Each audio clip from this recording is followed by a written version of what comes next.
yamuri da suka zo wuce suka ce ina ji yana gaya dan uwan ya ce mana wai yanzu su Hausawa ana ganin cewa su suke da ƙasa mulkin Najeriya na Hausawa ne amma ya aka yi Hausawa suka bari aka zo aka wa ƴan uwansu wannan cin mutunci wannan gaskiya ne babu wani wanda ya kawo ni dauki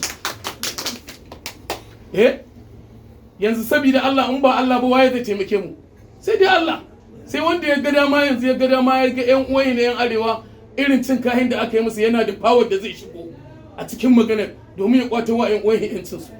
jama'a assalamu alaikum mai magana sunana Nura dan Marayin Zaki ciyaman na ƴan masara da wake alabara goma kenan bakin da suka zo suka kawo mana dauki akan abin da ya faru da mu mutanen kasuwa alabara goma to muna muku sanda da zuwa jama'a assalamu alaikum ni abin da zan yi magana akai irin asarar da aka samu da ni da jama'a ta a cikin kasuwan nan rusau na farko da aka ce za a yi kwata an rushe mana kayan mu kayan nauyi ne bisu daukuwa mutane sun zo da tiya gas da bindigu da gireda guda 4 an zo an rushe mana wannan gurin kayayyakin mu ba a bari muka dauka ba mutane kamar sun zo suna taimakon mu ba taimakon mu aka yi ba duk wanda ke dauka ya fita inda ba yaran mu bane lebura wanda yake a cikin kasuwar ba taimakon mu aka yi ba so na farko kenan an mana asara ba wani dauki ba wani cewa ga wani mutum wanda ya taso ya zo ya ba mu haƙuri akan irin asarar da ta faru da mu shiru ko daga kudu ko daga ina daga arewa ma shiru ba kowa an sake yin ruso na biyu allo nan ma mun yi asara duk mutane na kayan sai da aka kwashi wa za mu gaya wa sai mu gaya Allah sai dai Allah ya bi mana haƙin mu an zo an yi ruso na uku na wannan na ƙarshe da aka yi shagunan mu sun kai 300 wanda aka rushe a wannan gurin yanzu haka idan ka je wani gurin sai ka samu buhunan kayan abinci kuma a wannan ba da aka yi na ƙarshe a nan mutanenmu aka kare wasu tsakanin inyamurai da mu Hausawa wanda muke da gurin muke sai da kayan buhu wallahi tallahi baka iya ɗauka ni ina cikin yago gireda ta zo ta ɗaga haka da kayana a ciki da wani inyamuri mu muke da kaya a cikin wannan yago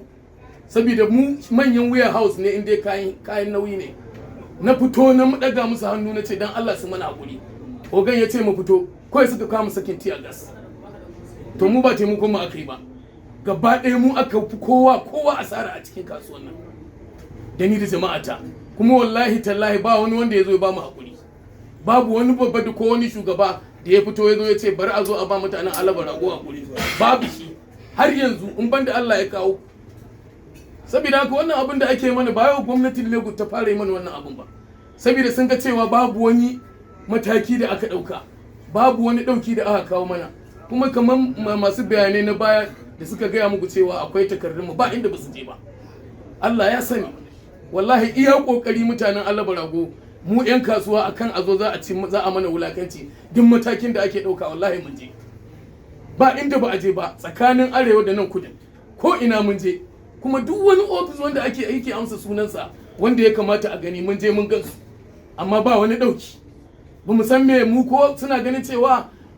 yanzu wani yamuri da suka zo wuce suka ce ina ji yana ga dan uwan ya ce mana wai yanzu su Hausawa ana ganin cewa su suke da ƙasa mulkin Najeriya na Hausawa ne amma ya aka yi Hausawa suka bari aka zo aka wa ƴan uwansu wannan cin mutunci wannan gaskiya ne babu wani wanda ya kawo ni dauki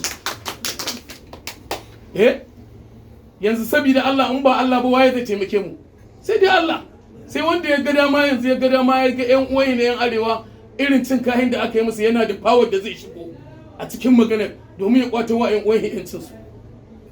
har yanzu babu wani saboda haka abinda muke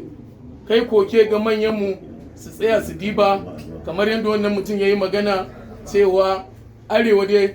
kasan ma gaba ɗaya ta ƴan arewa ce amma gashi wasu yare ma suna nuna cewa kamar an taba yan uwansu ma har yanzu ba wani shugaba wanda ya zo ya ce wani abu